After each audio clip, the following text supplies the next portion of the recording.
Right. Well, I'm very happy to be back, sharing my passions with you. And as George said, this is a little different. This is about bird migration. Now, I'd like you. The birds are a little blurry in this photo, but I'd like you to take a good look at them. You probably recognize them because of their big beak as pelicans. These are white pelicans. And I took this photograph either last April or the April before last here in DuPage County. And you might be wondering, are there pelicans in Illinois? Well, yes, the pelicans in that previous photograph I saw flying over St. James Farm Forest Preserve on Butterfield Road in Wheaton. In fact, white pelicans migrate along the Gulf they winter along the Gulf Coast, and they breed in Manitoba and Saskatchewan, and they pass over Illinois.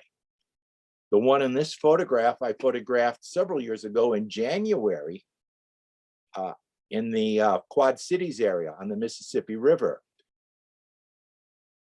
This time of year, there are flocks of white pelicans down in Florida and along the Gulf Coast. I've seen them at Ding Darling Wildlife Refuge in Sanibel, but they are part of our bird fauna. You can see them many places in DuPage Cook County, Kane County, at Nelson Lake Marsh, just a little west of Geneva, and it's quite a sight. When you think about migration, though, that's how we get most of our birds here in Illinois and DuPage County. People have long noticed seasonal movements in birds. A book that some of you may have read, or many people at least heard about, is The Natural History of Selborne. It was written by a British clergyman, Gilbert White, who apparently spent more time looking at birds and wandering around the countryside than he did preaching. But he had some interesting theories, and in many essays in his book and letters, he advanced the idea that the swallows he was seeing during the spring and summer in Selborne spent the winter buried in the mud. He wasn't alone in this. The ancients had theories. Aristotle, of course, was someone that in the Renaissance, European scholars venerated, and he believed that summer birds turned into winter birds. But others at the same time, and I thought this was fascinating, thought birds became plants, they became timbers on ships. Some people even advanced the idea that birds became humans. Maybe that's where the expression bird brain came from, I don't know. But many people believe birds hibernated. Now this is funny. One source I read said that Aristotle also theorized that birds migrated, but people thought that was too unbelievable.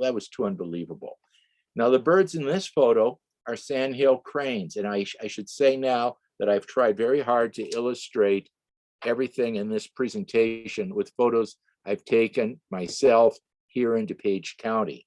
Sandhill Cranes come over anytime from late February, early March, right through April, early May, and then again in October, November, even early December. Most of the Sandhill Cranes I have seen are migrating flocks heading either north or south, and I've seen them from the driveway of my house in town Glen Ellen. And later on, I'm going to be showing some other photographs of Sandhill Cranes, so maybe you can recognize them when they fly over you too. So how is migration proven? Well, it turns out in 1882, a German count shot us a stork.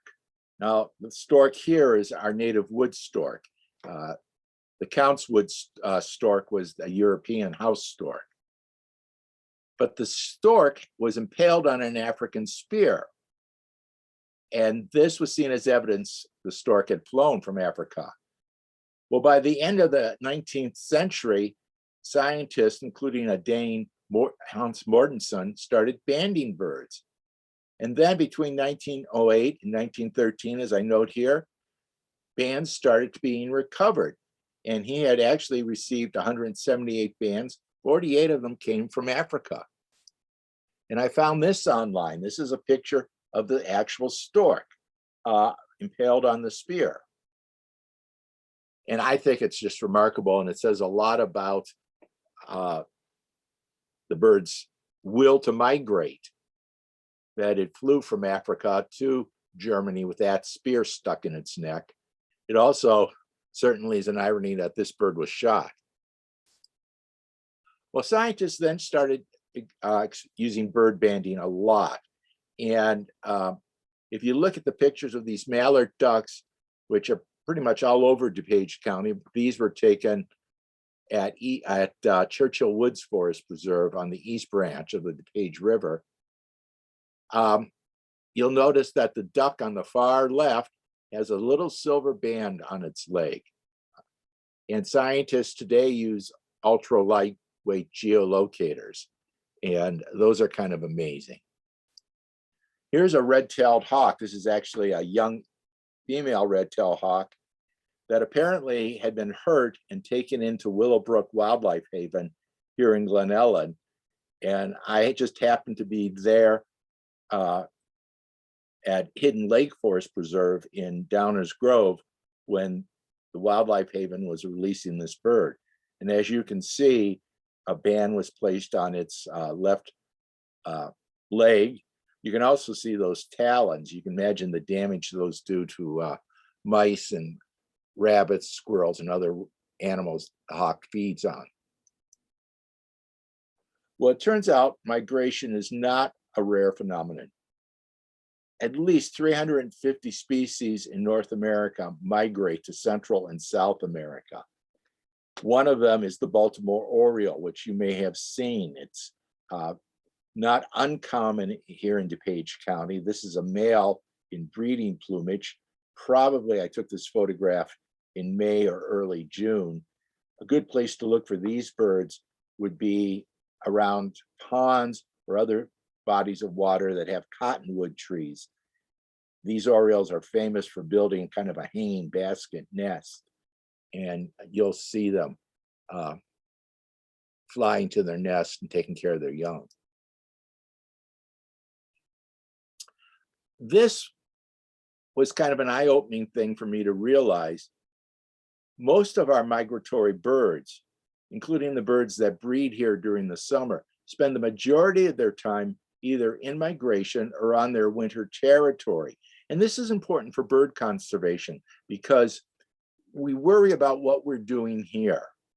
But it turns out that what's going on in Central and South America, what's going along on, let's say, the Gulf Coast or in Florida, where I spend some time during the winter, really does have an impact on what we see here in DuPage County. As a result of studies, scientists now say there's probably 8 major migration routes. You'll notice that, according to this map, we're on the what they call, I believe, the Atlantic Americas migration route, maybe Central Americas. This is a little different from the migration routes I was used to seeing as a boy growing up and being described in books. We were on what was called the Mississippi Flyway. But later on, I'm going to tell you something that's kind of interesting about these migration routes. But there's, as you can see, there's 8 of them. And the birds kind of intermingle at some parts. Other times they stay quite separate from each other. When birds do migrate, they sometimes migrate in such large numbers that radar can pick them up. And this is something the National Weather Service picked up last August, and you can see the clusters of birds which appear as blue. The other information are storms. And here's another use of radar, and you can see that from here that the birds are kind of moving in almost circles, it looks like to me from here. Well, here's what we've learned about the migration routes that's new, I guess. Waterfowl, ducks, geese tend to follow those major flyways. You know, those are larger birds, they're strong birds. Also, because of hunters, they've been studied a lot. But small birds kind of take some liberties with their route. In fact, they use weather and prevailing air currents to help them on their way. And a bird that you'll start seeing in a few weeks, early April, here in DuPage County, is the tree swallow. It's a blue violet on top, white underneath. You might see them flying over ponds, catching mosquitoes and other insects. You might see them flying over fields. But they're another one of the birds that do, show up, take advantage of these wind currents. Now, you might ask, why are birds migrating anyway? Well, a big idea is to minimize competition. And this is a concept called resource partitioning, and it applies to almost any animal. We might go out to a forest preserve and say, okay, this is the habitat. But a bird and other animals look at that forest and they see many, many, many different habitats where they can find food, nest, even climate differences. Also, besides those kinds of differences with resource partitioning, there's different times of day. Some birds might be active right at dawn, some later in the day. Some birds, even we're going to get to one group, some of them feed at different levels in a forest, some only on the ground, some mid-level, some at the top, and even some feed toward the inside of a tree, some at the outside. But here's what's interesting. Once upon a time, scientists believed that most migratory birds were tropical species, and during the breeding season, they came north to find abundant food. Now, many scientists believe that just maybe the opposite is true. The breeding birds, that is, the birds that leave our area, are actually shifting their winter ranges. You might need to think of them as northern birds going south for the winter for food.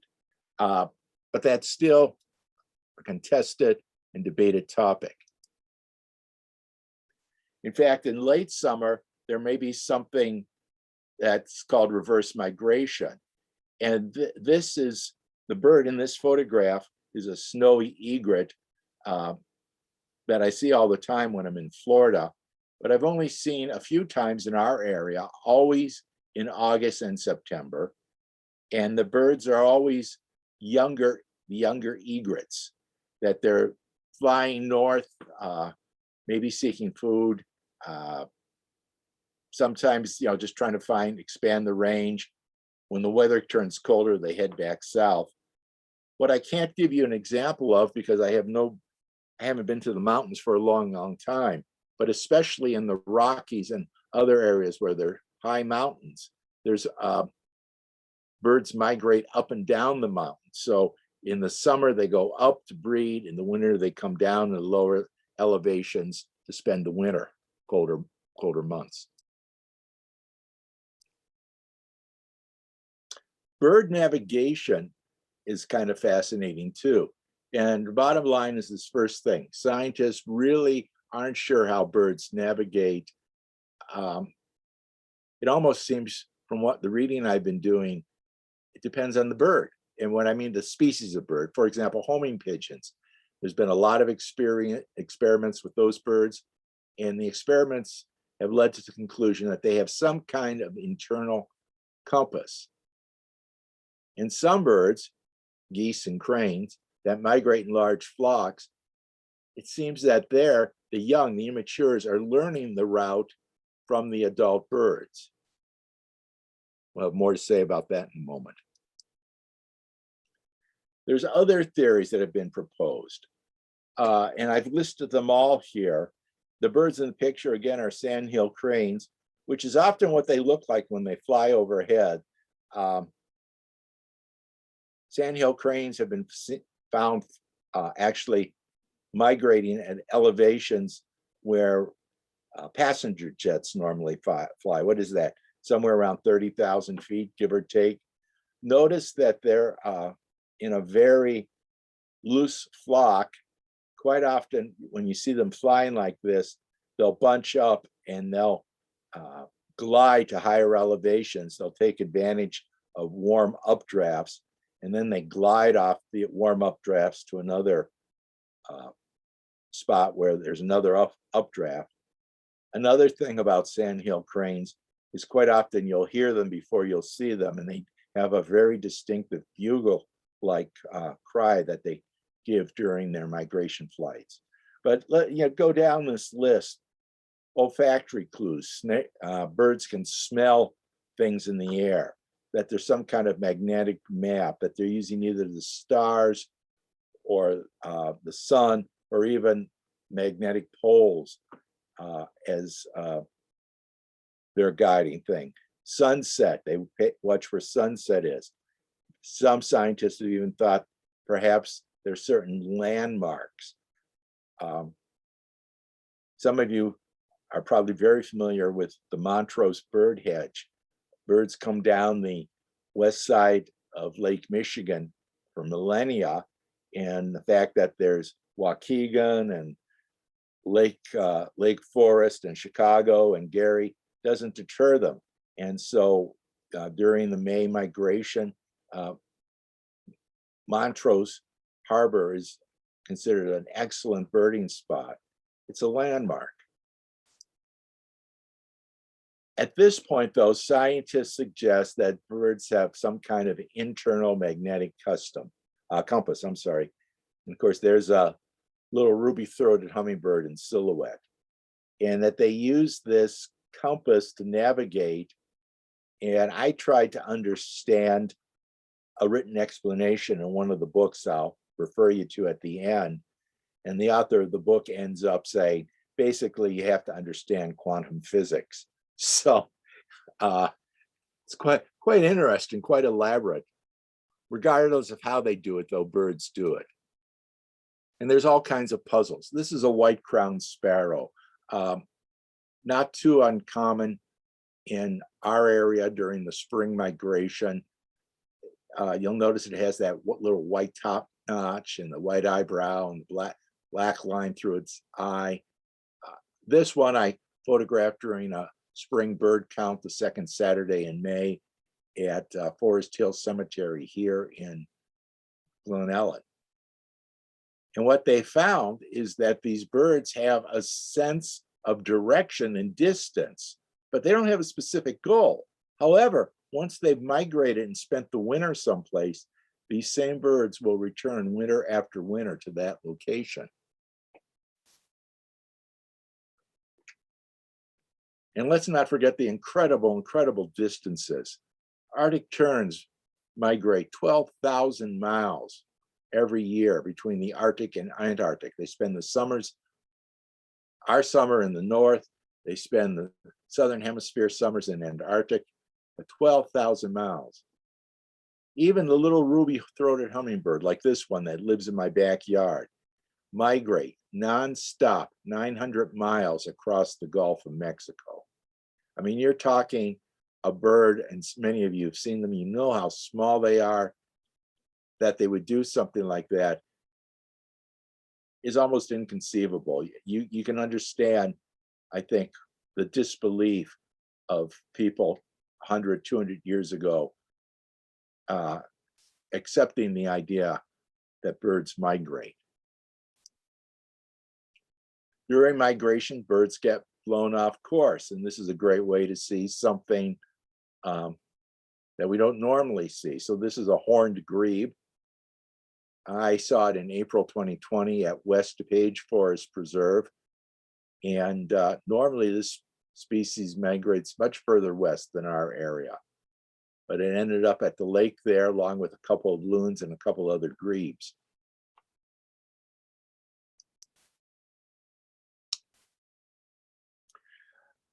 A kind of a unusual thing has happened. Maybe in the past it happened and no one paid attention, but we're noticing it now, is that migratory species may become non-migratory. I may have said this in another presentation in the past. I very distinctly remember the first time I saw Canada geese in DuPage County. And I have a good friend, Joel Greenberg, who's really something of a bird authority. And Joel and I are about the same age. And we both talk about how in the mid-70s, Canada geese started showing up. And they like it here. Excuse me. Their background story is that they were almost hunted to extinction by the early 1960s. Eggs were taken from the nest, the birds were reared in captivities, and these birds never learned to migrate. So they stayed, and I think the city where this was first noticed was Cleveland, Ohio. But what's happened is that these geese are finding that our suburban areas are ideal places to spend the winter. There's open water, open fields, really not a whole lot of predators. So our urban and suburban areas are ideal habitat.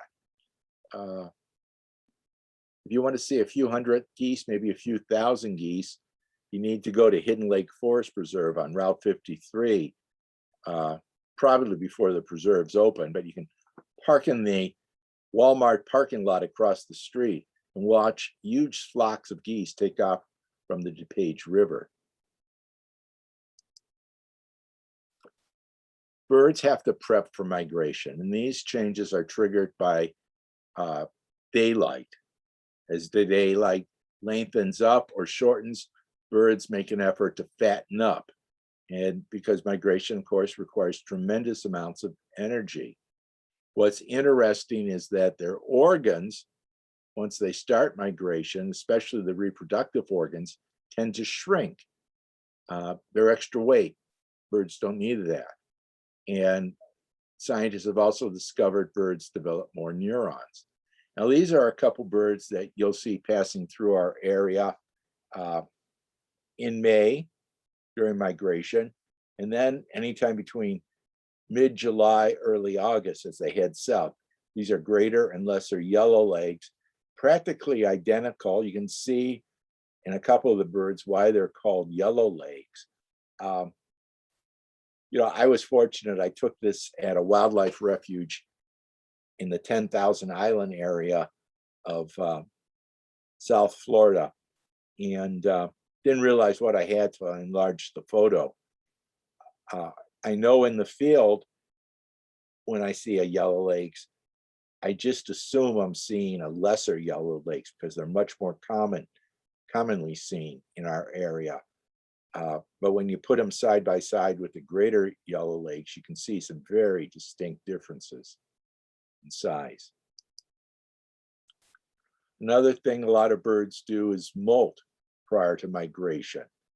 The fall winter plumage is usually inconspicuous, and I'm going to be showing you some breeding plumage, and that's very conspicuous.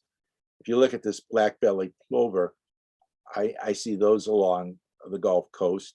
I've never seen one in its breeding plumage, which is a very different appearing bird, and I don't have any photographs to share with you of that one. But this is the way I see them anytime between, let's say, late October, late March, when they're along the Gulf Coast.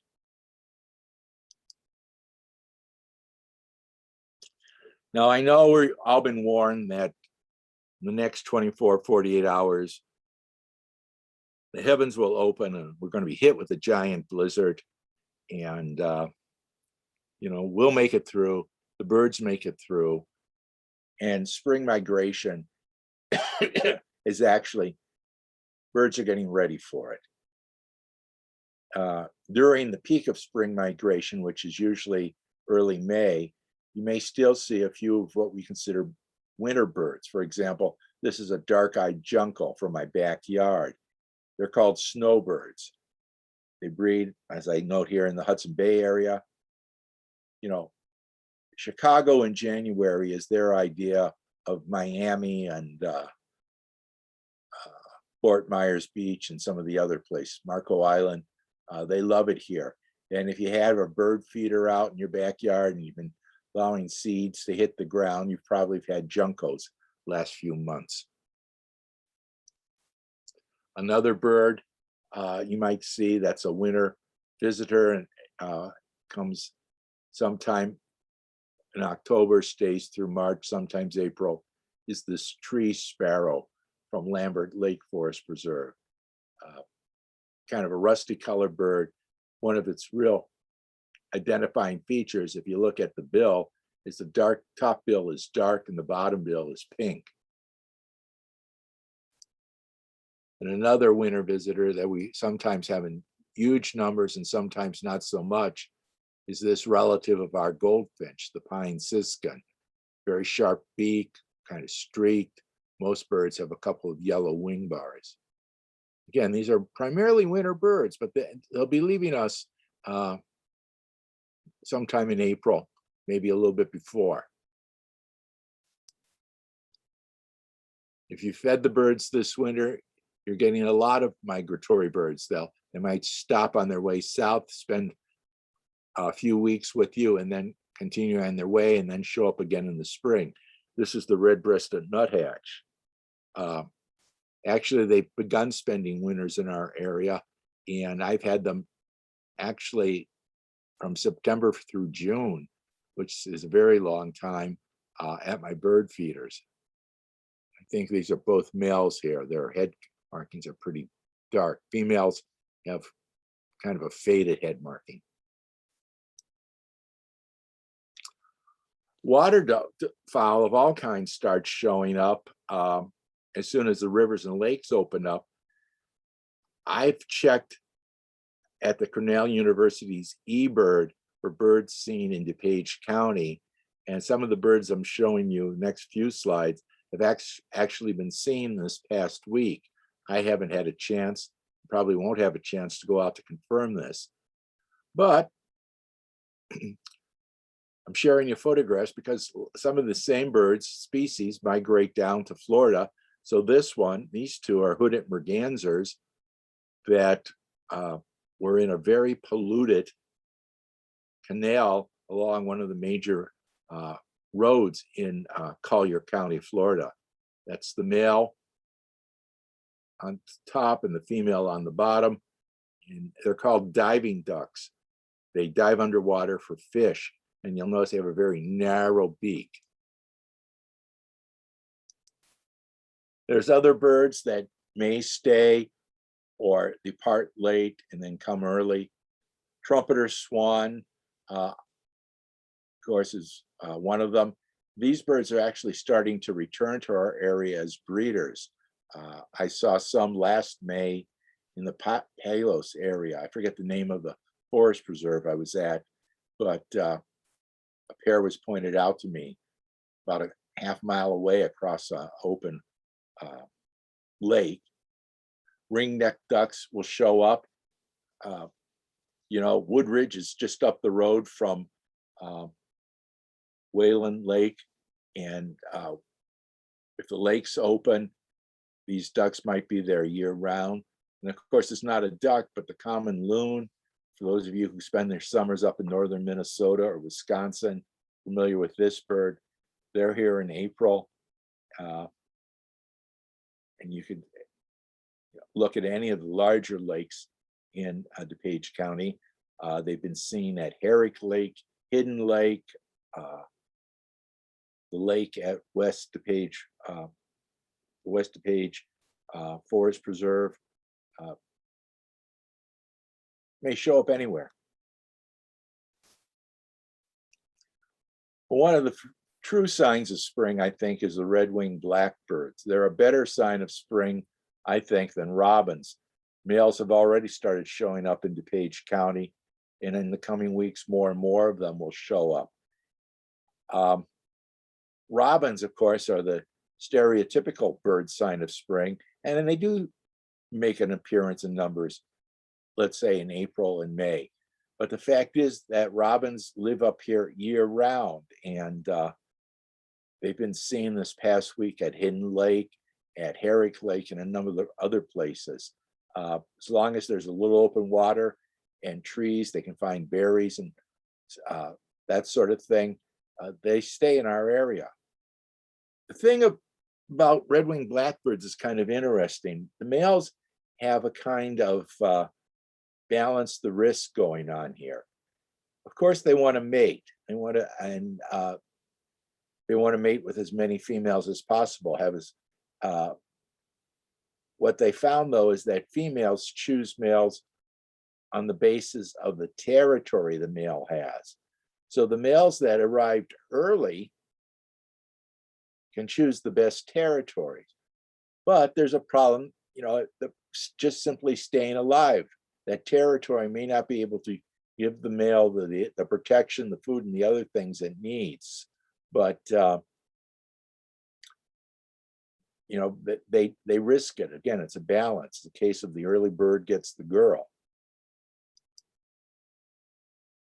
Well, I was talking about seeing birds coming back.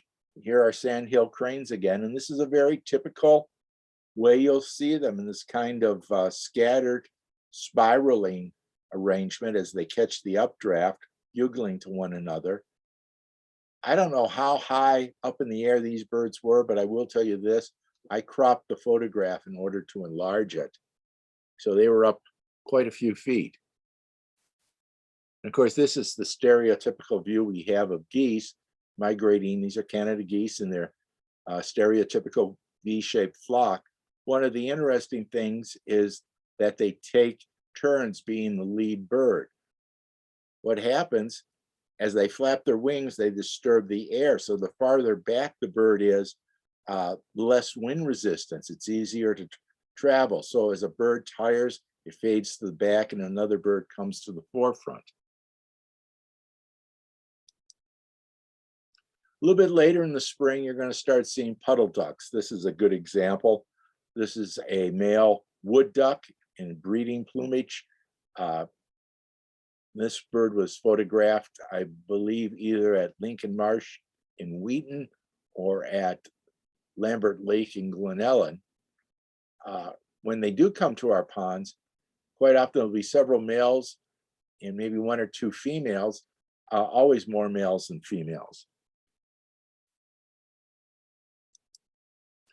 And a couple other birds I thought I'd show you are the blue-winged teal, which sometimes stick around all summer. They're a little bit smaller than a mallard. And a bird that almost looks like a mallard in reverse are the shovelers. Let me see. Would be the bird in that picture. You have a mallard in the middle and it's surrounded by two males and one female shoveler. Shovelers are very easy to recognize. They have that big, big bill. They strain the water and the mud for the the insects and worms that they eat, invertebrates they eat. They've been seen recently at Hidden Lake Forest Preserve in Downers Grove. And then probably for a lot of bird watchers and a lot of people, the highlight of the spring migration are the warbler migrations. And warblers tend to migrate in what are called waves. You'll get a bunch of warblers for a few days, and a few days will go by and there aren't any. And then the next day there'll be another, the trees seem full of them. If you've attended or watched some of my other presentations, you do know that over the last 50 years or so, North American bird populations have dropped by about 25%. And so these warbler waves aren't as pronounced as they used to be, but still you can see on a good day, you can see half a dozen, 12 species of warbler. For example, this black and white warbler that was at Manor Hill Park here in Glen Ellen, or this northern water thrush that looks kind of like it should be a thrush, but it is indeed a warbler at Lambert Lake here in Glen Ellen. There are about 20 some species of warbler that migrate through our area. The only one that remains is the one I have in the lower right, the common yellow throat, but you get the palm warbler and the yellow rumped warbler. And I have a special affection for the palm warbler because it's one of the few small land birds I see when I'm in Florida at our condo, and they'll come right up to the lanai screen, jump on the screen to pick bugs off. And I have good news for people. The ones I'm seeing now are pretty much in their breeding plumage. The days are getting longer, the hormones are changing, and the breeding plumage is beginning to come out loud and clear. And then even a little bit later, you're going to see some of the other birds that are really summer residents here. For example, this male rose-breasted grosbeak, which looks beautiful bird, beautiful song. And I'm not going to try to play or make a call for you, but the song's often been described that it's like a robin. If the robin had voice lessons or was an opera singer. It's beautiful, beautiful song. Females look like big sparrows. And in the fall, when they come through, and I didn't share that photograph in this presentation, but in the fall, the males too lose a lot of their black and white, become kind of brown and ecru in color. Some other birds that you might see in spring migration are the house wren, which has the bubbly song, the Baltimore Oriole again, which this is typically where you'd find it at the top of a tall cottonwood tree. Warbling vireo, which is a pretty nondescript bird. I took this photograph at the Russell Kurt Prairie at College of DuPage this past summer. It was breeding there. And some of my birdwatcher friends were amazed that I was able to get a photograph of this bird, because they tend to stay out of sight high in the trees, but they have a very distinctive song. But birds do change their plumage. So over on the left, we have a Scarlet Tanager, and I don't think anybody has any question why the male Scarlet Tanager got his name. But the bird on the right is also male Scarlet Tanager. This one was at Lambert Lake, and this is its fall plumage. I took this one, I believe, in late August, early September a year ago.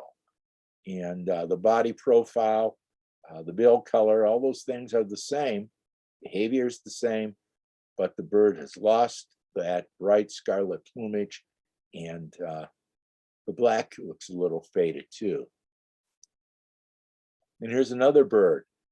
You can see very distinct differences. This is our friend, the yellow rumped warbler, used to be called the myrtle warbler. And there's a male in the spring at Hidden Lake Forest Preserve, and that yellow rump is very bright and distinct. And here's the male in the fall at Lambert Lake, very plain looking, even plainer looking than the female in the spring. And you can spot the yellow rump, but everything else has become more muted, more sparrow-like. And here's the palm warbler, okay? The one on the left, late winter, I took that down in Florida. And the one on the right was during the spring migration here in Glen Ellen. And the colors are a little brighter, a little more distinct, but the birds I'm seeing now down in Naples look a lot like the one on the right, more like the one on the right than the one on the left. So, like I said, spring's coming. You're not going to see frigate birds here. Maybe in southern Illinois, one gets lost. They're a bird that spends an awful lot of time, as you're going to learn, over the open ocean. And scientists have studied them because they have some remarkable adaptations for migrations. And the ones I'm showing, the photographs I have, are all of frigate birds I've taken in Naples, Florida, along the beaches there. So they have a low ratio of body mass to wing load. So they, their wings can handle their flights. And it's just some of the facts are just mind-boggling. During the breeding season, a single bird will be in the air without landing 6-10 days at a time. Those geolocators show that these birds will cover 1,800 miles during those 10 days. And they found out that the sleep is an issue. They sleep 42 minutes a day in 12-second naps. And when they do nap, only half their brain is asleep. They call that unihemispheric sleep. The other half is wide awake. They are constantly on the wing. And that's not the most remarkable thing. I had to grab this photograph online, but there's a bird called the Alpine Swift. Now we have chimney swifts here in DuPage County. Their profiles are the same, but they're totally a brown bird. But what they found that using those geolocators, these Alpine Swifts fly from Europe, from the Alps, down to Africa, and they stay in flights 200 days. They don't perch. They eat on the wing, they sleep on the wing, they drink, they come down, drink water on the wing. Just remarkable before they return to the Alps to breed. Now you might remember we're all very fond of Monty and Rose, the Montrose Beach piping plovers. Well, this past August, the Tribune reported that Monty had flown from Chicago to Texas, about 1,000 miles in 53 hours. Rose, meanwhile, had flown to an island on the Florida Gulf Coast. They didn't say which one. I have a hunch, I know.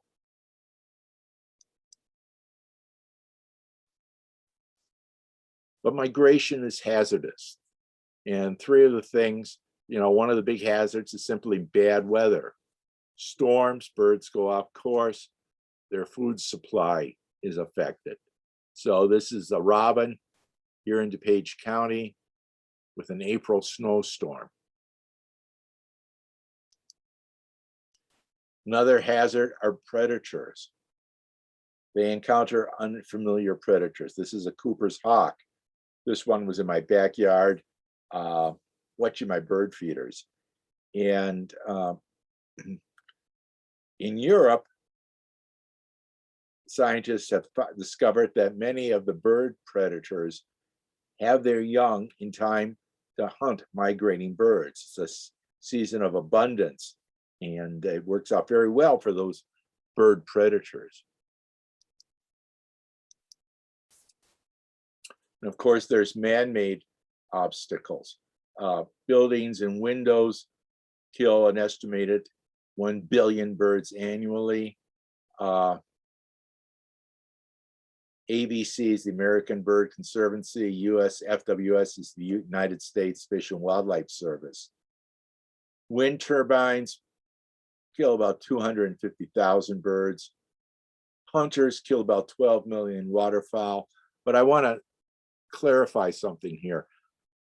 Most duck hunters I know belong to Ducks Unlimited, which is one of the foremost conservation organizations. And yes, they exist because they want to shoot ducks and geese, but by providing habitats for these birds in northern Great Plains, southern Canada, they're allowing lots of other birds that aren't hunted to find suitable habitat. And then cats, I threw that in as a man-made obstacle, but the American Bird Conservancy estimates cats kill 2.4 billion birds annually in North America.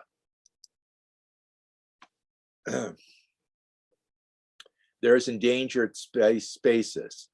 And one thing that made a lot of sense that I encountered in a lot of my reading was that rest stops are altered or developed. Some of you may recognize this building. Some of you may have been in this building. I taught for many years in this building. This is the BIC, the Instructional Center at College of DuPage, the first building on its main campus here in Glen Ellen. This is pictures from the south looking north. And if you go to that area now, it's quite different. There's the physical education building, there's the library and student center, there's the Mackinac Fine Arts Center, there's the hospitality center, and of course there's parking lots. If you look at this picture, there's a pond just to the north. Remember, you're at the south looking north. There's a big pond in front of the building. That's all parking lot now. That pond's gone. The ponds that are to the east, kind of to the right of the building, the one is much reduced in size. There's a fountain in there now. And the other one that stretched all the way to Park Boulevard is much, much, much, much smaller.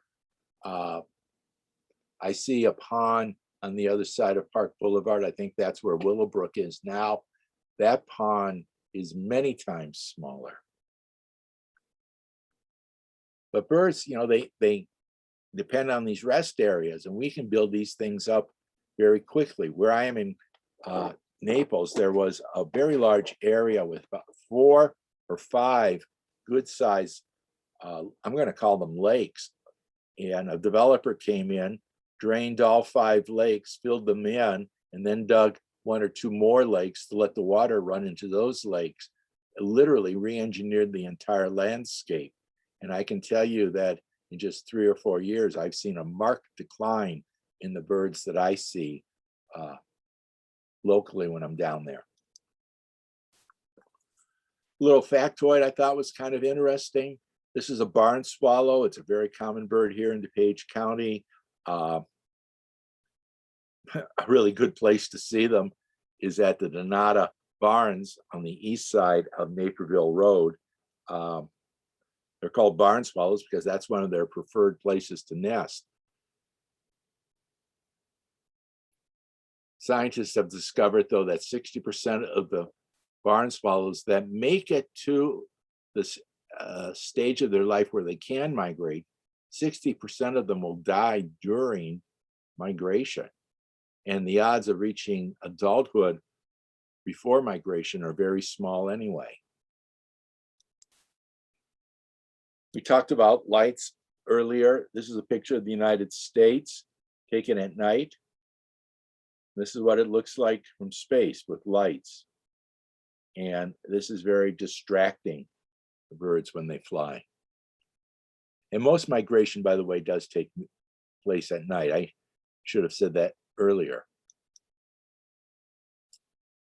Let's talk about climate change. I ran across a term recently I kind of like for climate change. The British call it climate chaos, which is about as good as it gets.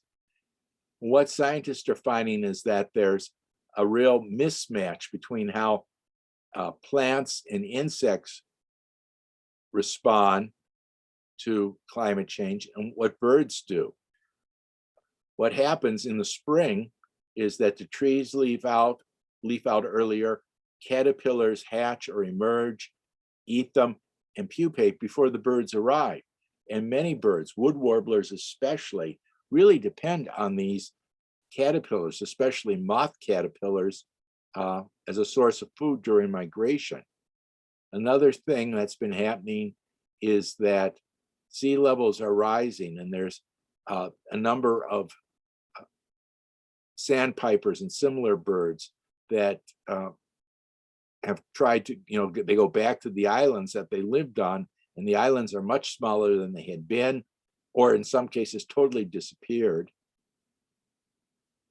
At the opposite extreme, landscapes are drying out. This is happening especially in the west with some of the lakes in that region. There's erratic temperature extremes.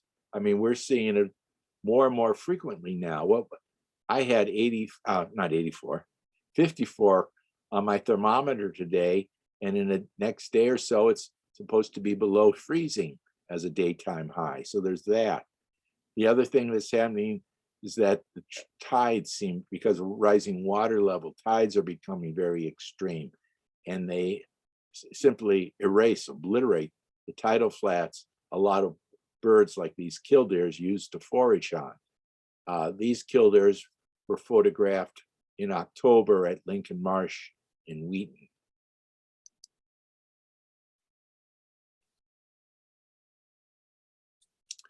And as one author has said, the climate change is basically tearing up the calendar.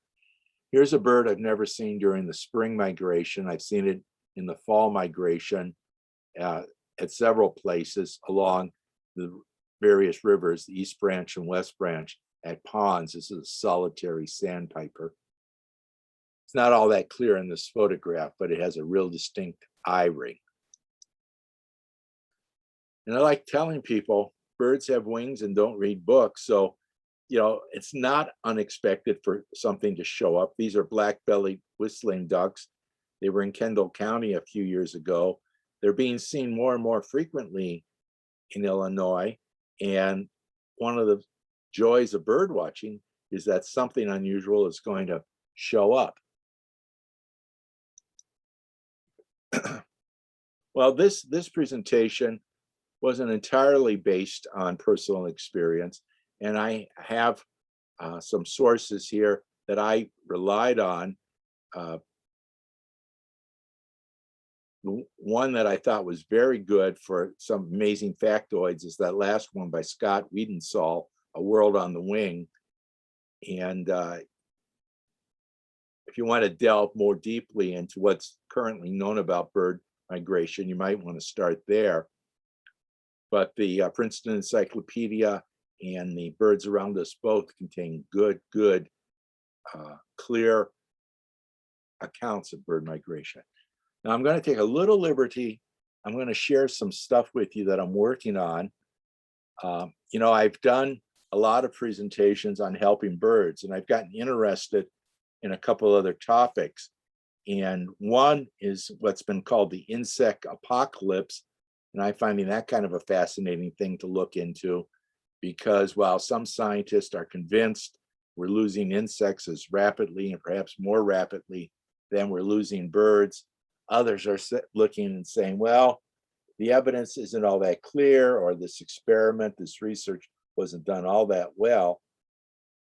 But one presentation that I'll probably be giving in May for College of DuPage are on non-native species of plants and animals. And these often become invasive and they become a problem.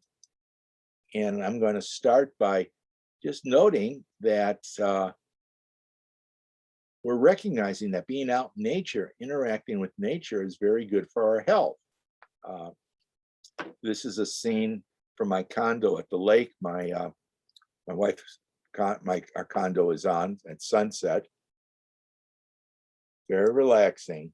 But then I started asking myself the question, how natural is nature?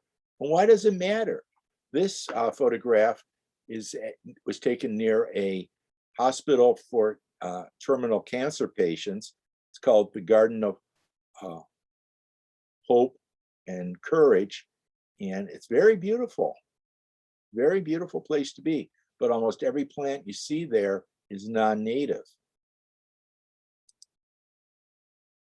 And you know, I'll start by explaining that many of our most familiar animals, like this pigeon, if you're a bird watcher, you call it a rock dove, are non-native species.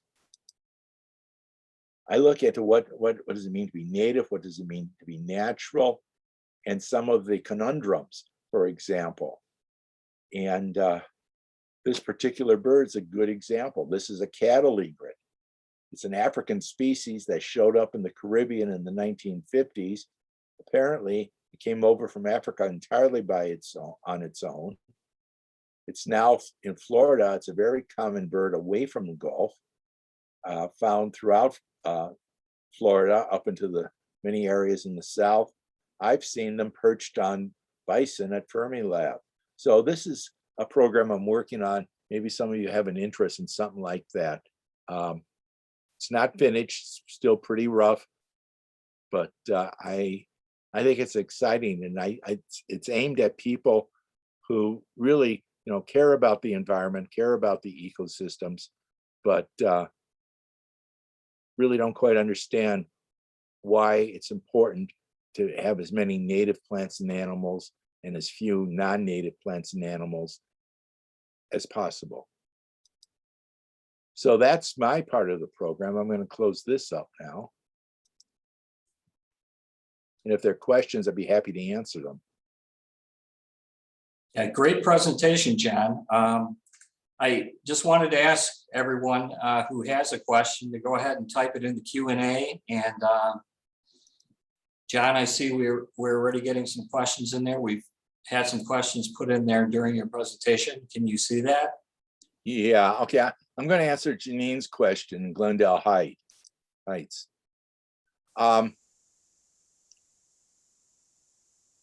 Geese, there's actually a funny story I have about geese. Geese are a game animal. You can hunt them. You can't hunt them in DuPage County. You can hunt them in Illinois and most of the United States. Before they became common here in DuPage County, I used to go up to Horicon Marsh in Wisconsin, and within the wildlife preserve, there were literally tens, if not hundreds of thousands of geese. And then in the farms around the wildlife preserve, you could see the decoys, and there were hunters shooting geese.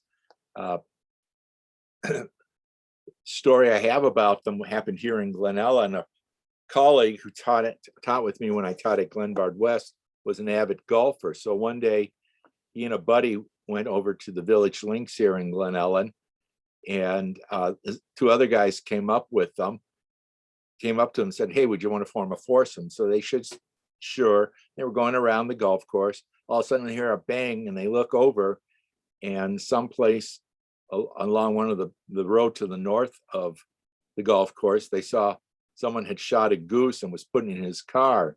One of the golfers that had joined my friend said, "I guess I have to go to work." It turned out he was a fish and wildlife agent. He had to go over and arrest the guy, but they're not totally protected. Yeah,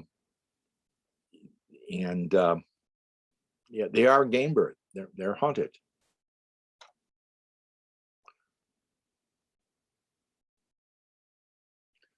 Dale asked a question. Dale's question is, why are there so many seagulls out here, even away from Lake Michigan? Well, the first thing to know is that seagulls are almost never seen far out to sea. They're shorebirds and they're scavengers, and they probably nest in areas closer to Lake Michigan. I'm not aware of them nesting here in DuPage County. They may nest in the Palos area. The species we see most out here are the ring-billed gulls. And I have nothing to back me up on this except my own observation. A number of years ago, the bird flu virus came through this area. And one group of birds that were especially hard hit were the crows and blue jays. They're slowly recovering, especially blue jays. But crows used to be very, very, very common here in DuPage County.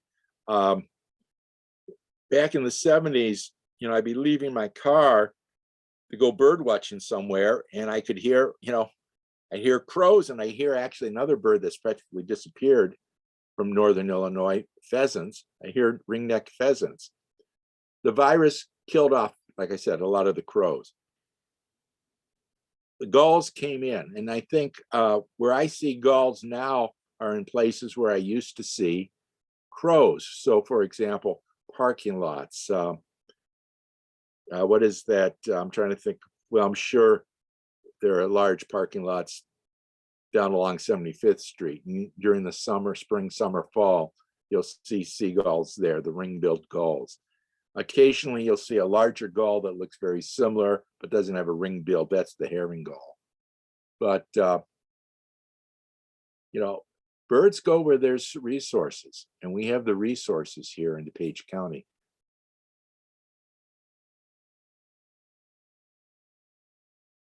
Oh, Kathy.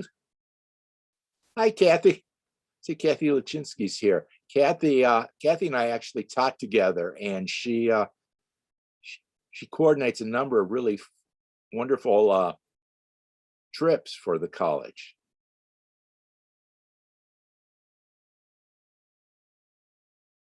Oh, Jason, Ohio. Yeah. What is a Downey woodpecker? Okay. Okay, Gladys is asking Downey woodpecker. Downey woodpecker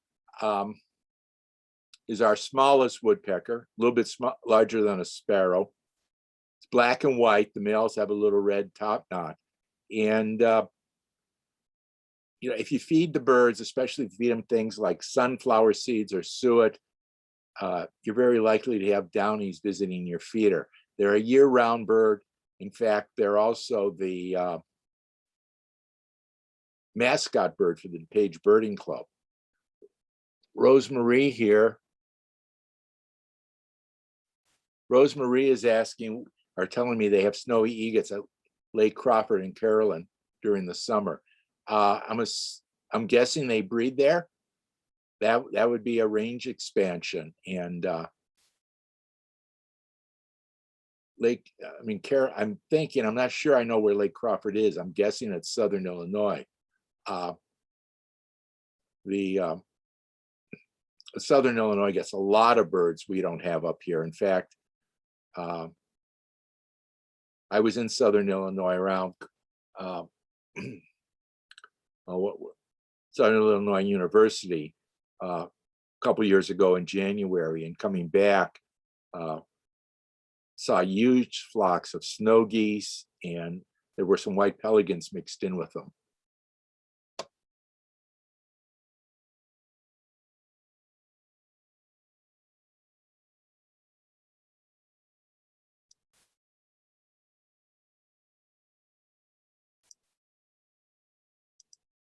Laura's asking about Lake Renwood Rookery in Plainfield.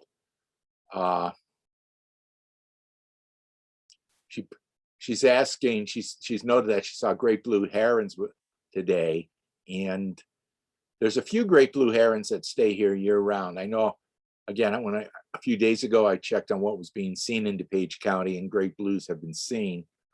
If you want to see them with their young, probably May would be a good time to start going. The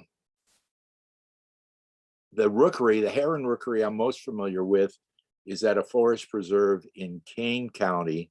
And I know if I go there in April, birds are on their nest, but I don't see any young.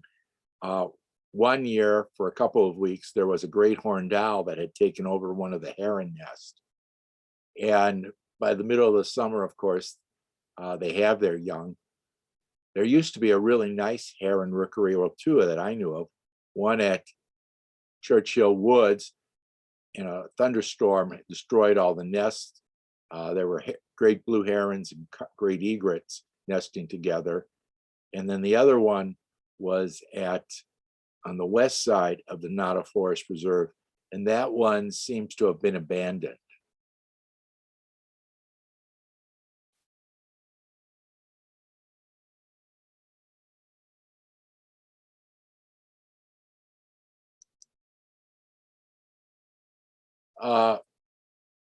Gladys is asking about Downey Woodpeckers. As far as I know, Downey Woodpeckers are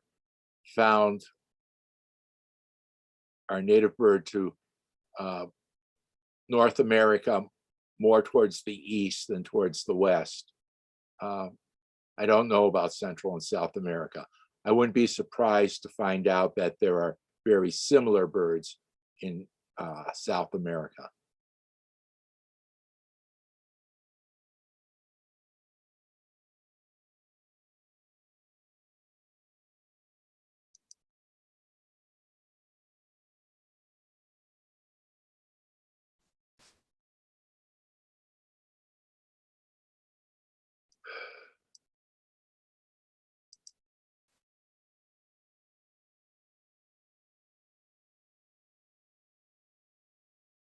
Christine is asking about kingfishers. Do they migrate? Yes, they migrate, but a few stay around in DuPage County year round, as long as there's open water. This is another bird. I should explain what I've been mentioning this. If you go to ebird.org, it's a site run by the Laboratory of Ornithology at Cornell University, ebird.org. They have Explore. So if you click on Explore, you have a lot of choices, including hotspots or regions. If you click on region and you enter DuPage County, Illinois, you'll see a list of birds that have been seen and it will show you the last time they had been seen. So you could do that. If someone was out bird watching today and reported birds, that will show up for today. You may go back for some species, they haven't been seen in 20 years. Or you can go with what they call hotspots. So say in Woodridge, you wanted to go to Green Valley Forest Preserve, you choose hotspots, you type in Green Valley Forest Preserve. I think there's actually 2 or 3 choices for that under Green Valley. And you can get information about what has been seen there and when, or you can type in Wayland Lake. It's a really, really good spot. Most kingfishers do migrate.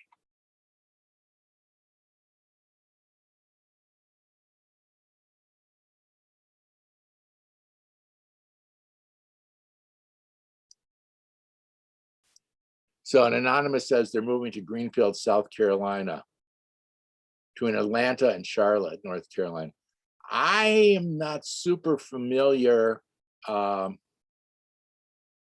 with South Carolina. And in fact, my North Carolina experience is in the mountains, not along the shore. But I would say there are plenty of good, interesting species down there. A lot of warblers winter in that area. If you go to the beaches, I'm sure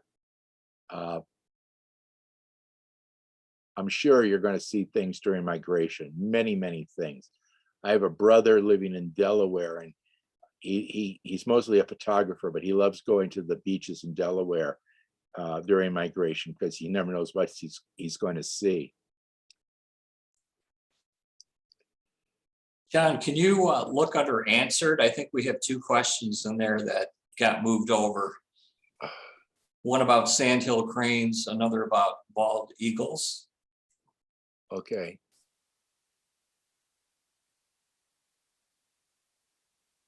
Okay. Okay. Comment on the increasing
And I see your answer there. Yeah.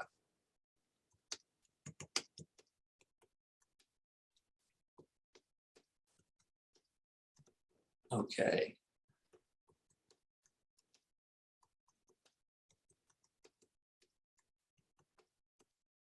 Yeah, the question is, are Sandhill Cranes and summer residents here?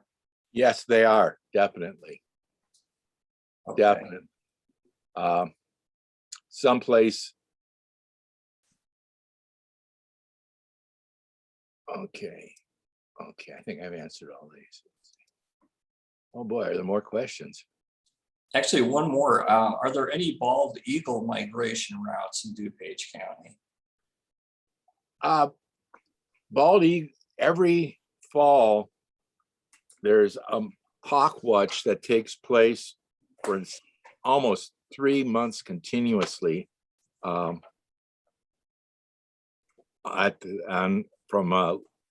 Green Valley Forest Preserve. And bald eagles and golden eagles, for that matter, have been sighted often enough. Let's just put it that way. I have seen bald eagles from my backyard here in Glen Ellen. I've seen them along the east branch of the DuPage River. I've seen them at Fermilab in the Palos area. They're actually year-round birds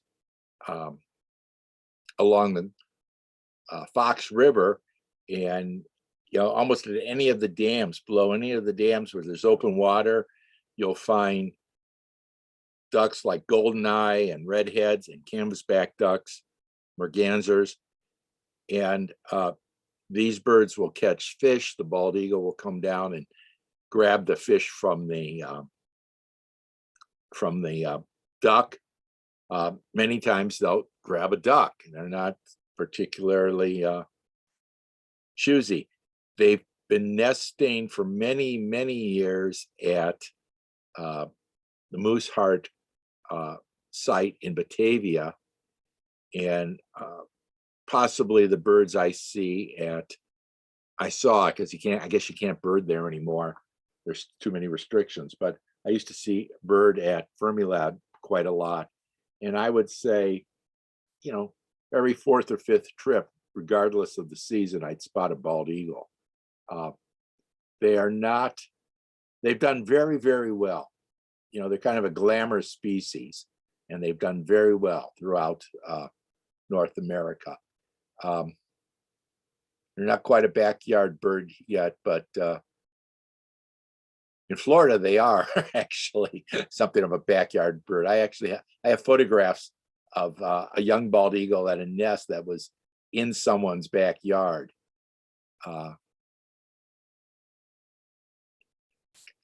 a bird that kind of symbolizes the wilderness and to a lot of other things for us, to see a bird perched above a clothesline was kind of a strange experience. So, are there any more questions? I think I've tried to answer all of them. Okay. Oh.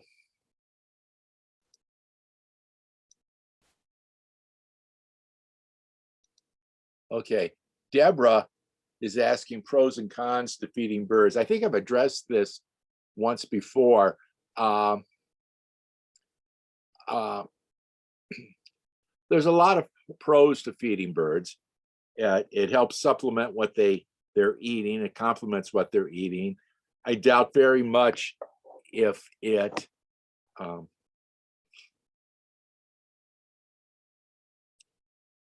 attracts them away from their food. One of the problems I have, because my wife and I have kind of a scattered schedule during the winter, is I'll start feeding the birds in September or October, and then sometime in November we usually go down to Florida and stay a few weeks, and we come back and the birds have disappeared. Well, I have a son who takes care of things, but keeping 4 or 5 bird feeders filled is really kind of expecting too much. He works full time. But as soon as I put the seed in, it takes a day or two, the birds come back. In fact, today, I was in Florida yesterday, and I've seen 5 species of birds in my yard today. And let me think, the only one wasn't actually in my yard. I saw it from my yard, were Canada geese. But the cardinal, the mourning dove, the pigeon, the red-bellied woodpeckers are all birds I see every day down in Florida. I think that's kind of interesting. What else can I tell you about it? The cons. I did a presentation, I think it was for a garden club in Carroll Stream a few months ago. And that was a concern of several of their members. And yes, bird feeders have been linked to certain bird diseases. What I noted from reading the research was that the bird feeders, there were two places the birds seemed to be picking up the pathogen. One was on the ground, and the other was from what they call platform feeders, which are just shelves. Hopper feeders, which are the ones that look like houses, and tube feeders don't seem to be all that. They couldn't find pathogens on them, essentially. What you can do is every couple of weeks is, if you want, empty out the bird feeder, scrub it with warm water and vinegar, rinse it, let it dry, because the moldy seed moisture will cause the seed to mold, and that will cause probably more problems than the chances of catching a pathogen. And it should be okay. We do know that in a couple of cases, bird feeders have been named as a reason cardinals have extended their range north. The weather has played a role in it. I know growing up in Minneapolis, cardinals which were my favorite birds, but I had never seen one. And finally, in 5th grade, a student teacher knew I was interested in birds and told me she lived in one of the wealthy suburbs at the edge of Minneapolis, and they had a cardinal at their feeder. But that was the first cardinal I'd heard about in Minnesota personally.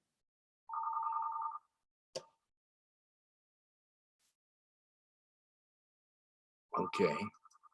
My friend Kim's been on here, and she talks about chimney swifts. Yes.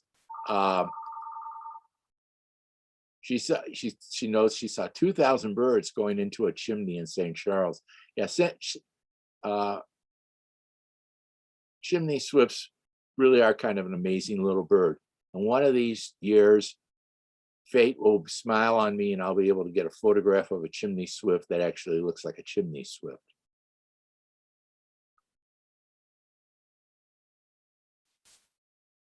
Cindy's asking how long the redpolls will be in our area. I don't know, but I sure would like to know, because the past few weeks, some of the Facebook groups I belong to that focus on Illinois birds and Chicago birds, what have you, everyone's been reporting common redpolls. I came back and I was excited to see that my Niger thistle seed feeder was half empty. And when I left 4 or 5 weeks ago, it was full, and maybe every 3rd or 4th day, a goldfinch would come up and peck at it for a few minutes and leave.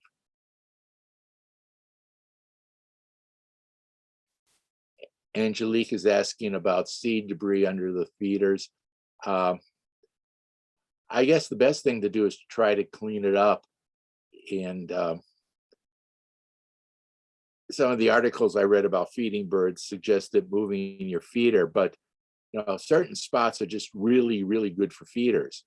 And I don't think it's just moving the feeder might reduce the risk of birds catching pathogens, but I don't think it's that easy this time of year. And, quite frankly, one of the things that I have done over the years, and it's an expensive solution, is I like using the sunflowers, the hulled sunflower seeds, because I don't have much debris. The problem I've discovered with hulled sunflower seeds is that some birds, and I'm thinking especially chickadees, actually prefer them hulled. I don't know why. I know that I've moved my location of my feeders. I used to have them kind of in the middle of my backyard. I thought it was a good spot. Probably wasn't the best spot, but I had that debris problem, and it really killed the grass and some real funky things started growing in the spring that I probably didn't want.